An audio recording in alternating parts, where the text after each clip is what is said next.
Yeah, that's good. It's a great observation. I would say that so many of the company founders that I know, and many of them have gone on to be massively successful. They're great innovators, they're great engineers, but the ones that have really killed it, they're also great at sales. Because when you're raising capital, you better be able to tell a story.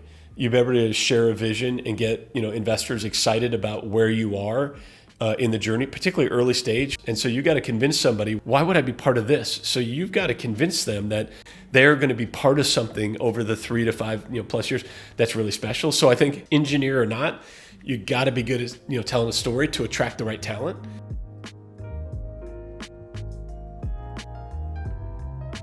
And you are a serial entrepreneur. So tell us about your kind of tips of team building. So your background is wonderful sales and also business development. And also I believe you had sometimes suffering and also like learning and also improving team building. Because of I know many founders come from engineer background. Yeah. That's why they really love building, but they sometimes they don't like sales activity or team building. So if possible, could you please tell us some tips? Yeah, that's good. It's a great observation. I would say that so many of the company founders that I know, and many of them have gone on to be massively successful. They're great innovators, they're great engineers, but the ones that have really killed it, they're also great at sales. Because when you're raising capital, you better be able to tell a story. You better be able to share a vision and get investors excited about where you are in the journey, particularly early stage. When you get to Series B and on, it's a lot of financial numbers, right? Here's what I said I was going to do. Did I do it or not? When you're in a seed or an A round, it's a lot of times it's back of the napkin. It's here's what we're going to do. This is aspirational. And the investors have to believe in you and in the story, the vision that you're creating. That's as true for hiring. When you're talking about, our dev team, these guys could go make twice as much money somewhere else. And so you got to convince somebody, why would I work for less money as part, equity is a big part of it, obviously stock options, but why would I be part of this? So you've got to convince them that they are going to have their fingerprints on transforming an industry. They're going to be part of something over the 3 to 5 plus years that's really special. So I think engineer or not, you got to be good at telling a story to attract the right talent. And as it goes to building the team, I think it's super underestimated early stage. I mean, people just want to get in and work 12 hours a day and drink Mountain Dew, and you're just so committed to a vision that the notion of culture and ethos don't get talked about enough. And what kind of a business do you want to build? What kind of a place do you want to have people? When you get 6 or 10 or 15 people, but when you get hundreds of folks in your company, there has to be alignment to vision, to strategy, to tactics, to the mission, and every role in that company has to understand how they connect. And so part of the role of the CEO is not just setting a vision, not just talking about strategic pillars and where we're going and why, but evangelizing that constantly so everybody understands, I see how my job impacts that strategy, or people get lost. They get sort of lost in the process. So we do monthly, we do a huddle with the whole company, an all hands huddle. Every other month I do what's called collab and calf with one person from each functional area. And we talk about, the simple thing is, what are we doing today that we need to stop? And what aren't we doing that we should start doing? And I'll tell you, it sounds crazy, but we have gotten some of our best ideas from line level employees who've come to that with, hey, have we ever considered this? And boy, there's a bunch of waste and inefficiency here. Why would we do that? And you don't see everything as the CEO. And so when you get people that lead up, that help the leaders in the company get smarter because the boots on the ground see it, it's incredible. And I don't take the credit. Our leadership team's amazing. They've done a great job of not only bringing the right people into the company, but creating a culture where people want to be part of it. Okay, I love that. So you said that your company have a entire meeting. Team member can discuss about what we are doing and also what we have to stop. Yeah. So every month we do a monthly huddle, the whole company on a Zoom call, and we've got people all over the country, right? Headquarters in Sacramento, big office in Akron, Ohio, and then people all over the place. So we do a huddle every month, and we share how the boat's floating, what's working, what's not, how the financials are going, customer acquisition, operations, production. We talk about everything with the entire company. Then every other month, I pull together a small group from, somebody from finance, somebody from technology, somebody from HR, somebody from sales, and we just do a 1 hour call of, again, what works and what doesn't. And as just a great example, we were pretty adamant about 5 days a week in the office, and we had on these calls with folks, the one thing that they were so appreciative of, we had kind of a 2-day in the office thing, was that hybrid ability and the balance. And we had people in our dev team. You could see they're on at 8 o'clock, 9 o'clock, 10 o'clock at night. It's not like they're not working. They're probably working harder, but they could go to their kid's game. They could get up and go to the gym in the morning. And so this notion of hybrid, I wasn't in love with it at first, but I thought, look, every employee has thanked us profusely, said we love being part of this because of that level of flexibility. And I think as long as you can manage productivity and performance, if those two things wane, you need to get people in the office. But if those are going north and everybody's happy and you're winning, then it's great. So that was something we learned from one of those collab and casts, and people were just so appreciative that hybrid work environment works. So we've had a bunch of other nuggets from that where we've implemented. And I think we sort of said, if you think about a lot of companies, they talk about, strategy is revenue growth, it's operating profit, it's free cash flow. Well, that's not a strategy. That's the result of a strategy. So we sort of say money and numbers follow, they don't lead. What you lead with is a vision and a strategy. And the way you do it right is everybody says, well, the investor is the most important constituent. I would tell you the employee is the most important, because if you invest and develop the employee, and they love working there, and they're making great wages, and they're part of something big, and they've got this work-life balance, and they've got wellness, and they love being part of this company, then they will take a bullet for the customer. They will bend over backwards for our clients. And if they bend over backwards for our clients, then those customers will do more with us. They'll buy more with us. They'll spend more with us, and our revenues and all our financials will go up, and then the investor will win, in that order. Not let's focus all on the investor and, oh, by the way, we have employees and customers. No. Employee, customer, and the investor wins if you do those two things right. I see. Thanks to your kind of storytelling, I could imagine many circles, like employee first, and then the next customers, yeah. And then finally kind of everything grow together. For sure. Trying to produce as a venture or private equity funded company is valuation. So it's all about the investor. I get that. It's real. But to do that right, you got to put the employee and the customer first. And then that outcome is infinitely easier than focusing constantly on numbers and money. Those things happen when you have employees that love working there, that are highly skilled, super qualified, lean into the client. Then all of a sudden, client revenues go up, wallet share goes up, attach rate goes up, and now the financials work for the right outcome for evaluation. Yeah. Your philosophy is kind of organic and also sustainable. I know you are the serial entrepreneur in this decade or 20 years. You learned and maybe sometimes failed, and then you go to this best practice. So how did you get this wonderful founder's mindset? What do you think? Well, I think it was a lot through the experience of some great, both I think at CREtelligent, certainly at First American, early at Customer. I mean, just a lot of great mentors, and not just that, sort of took me under their wing, but what I got to watch, and not only watch people succeed massively, but make big mistakes and sort of fail.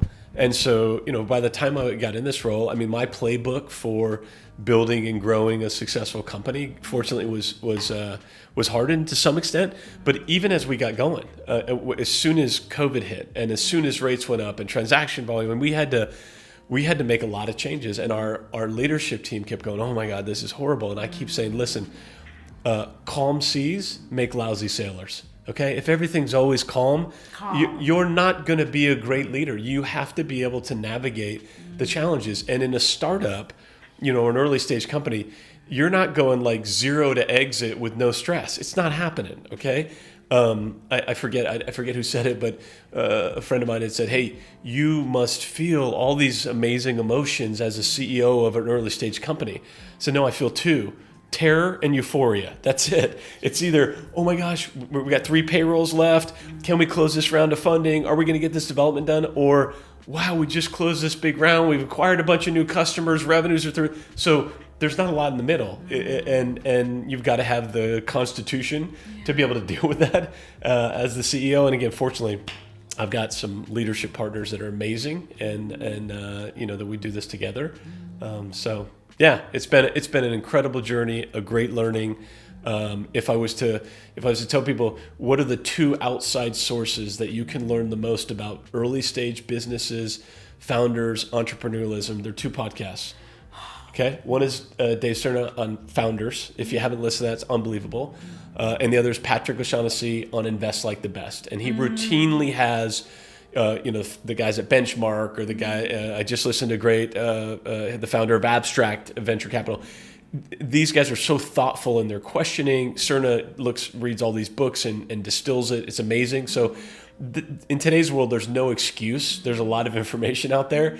If you want to improve and continue to evolve and get better in your craft, and if your craft is a leader and a CEO, there's lots of ways to do it. Yeah. Thank you so much. So, serial entrepreneur, but we are human. Sometimes not only work, maybe like a family problem or some health issue or something unexpected things. So I want to learn how to manage your more stable, calm, mental health. Of course, health, physical health, mental health, and financial health. Everything important. I believe you look so healthy, physical health and financial health, good. But mental health, how do you manage? I'm curious. I'm up early. I'm an early riser. I'm usually at the gym around 4:30, and then I'm at my desk around 6:30. 4:30. I go to bed early, so I go to bed by 10. So, but you said it, and just as a case in point, our leadership team feels so strongly about health that when we talk about the core values and principles of CREtelligent, which is customer first, collaboration, results, inclusion. One of them is wellness. The notion of wellness. If you don't sleep well, if your nutrition's not right, if you don't exercise right, and you don't have some kind of mindfulness practice, you're not going to be at your best. And so we're not, hey, you should work 12 hours a day, 7 days a week. That's not our game, right? You can be massively impactful at work in a lot less time if you're doing those other things right. So if you're not getting good sleep, if you're eating like crap, if you never exercise, if you don't take time for mindfulness, and that's different to everybody, you're probably not at your best. So that's part of our foundation. We encourage that. We talk about it on every huddle. And so I eat my own dog food. I do a lot of that stuff, and it helps. It helps. I would also say, I love this, right? I love it. And my wife will say, boy, this is a lot of stress. And I'll say, it's zero stress. It's intense because it matters, right? We've got $35 million of other people's money. We got a lot of employees. We got a lot of customers. It's intense because it matters, but it's not stressful at all. I love it. And so I think that helps. If you're doing something where you come home every day and it's just anxiety and stress, you probably need to change your job. Tell us the ideal situation in this December, like best situation, or like some milestone of end of for CREtelligent.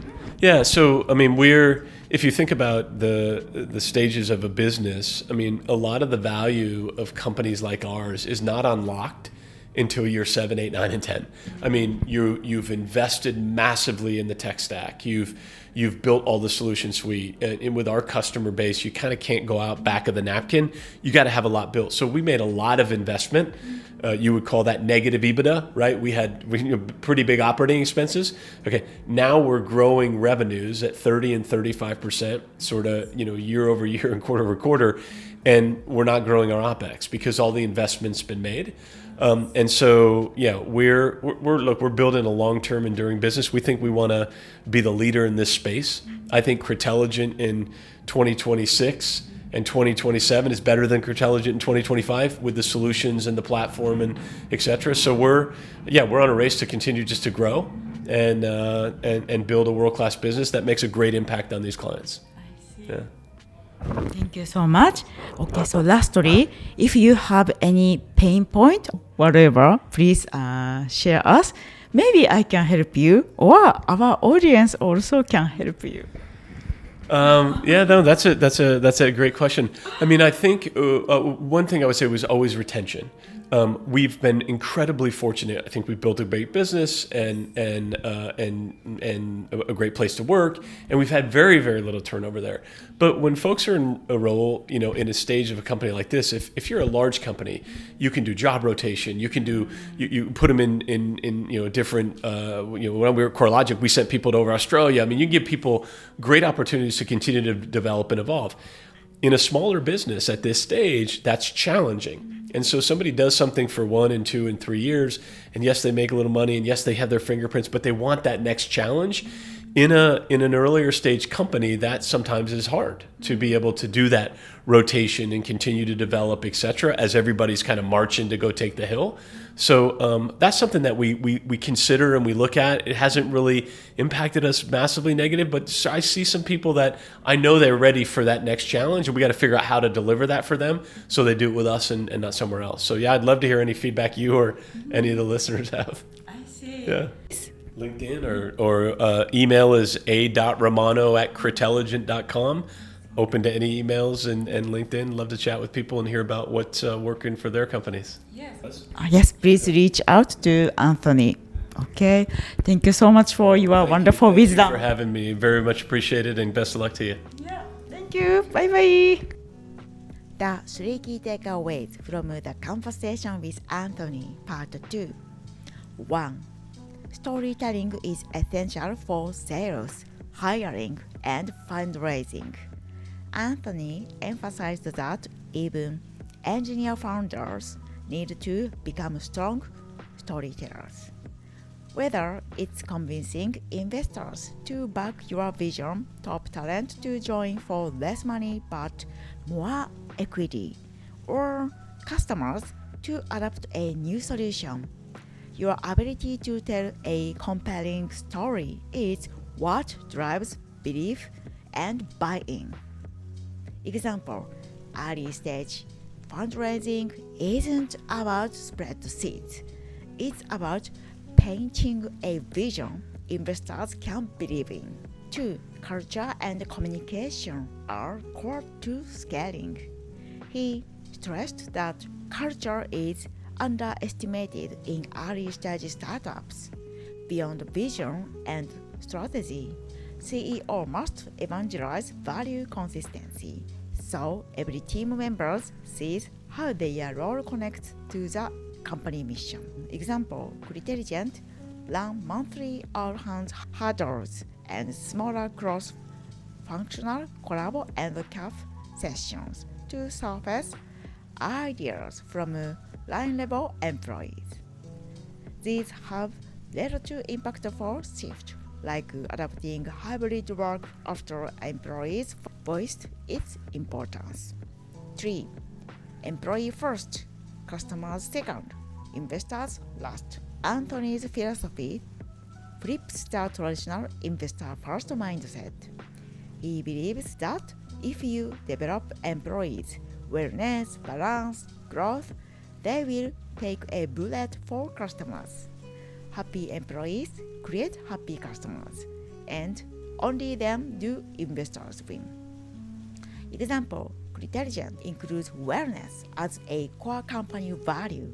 Leadership encourages sleep, exercise, mindfulness, and balance, seeing these as essential, sustainable, high performance. Okay, thank you so much for watching our episode today. We hope this conversation will help your future and career. If you like it, please subscribe us and give your like.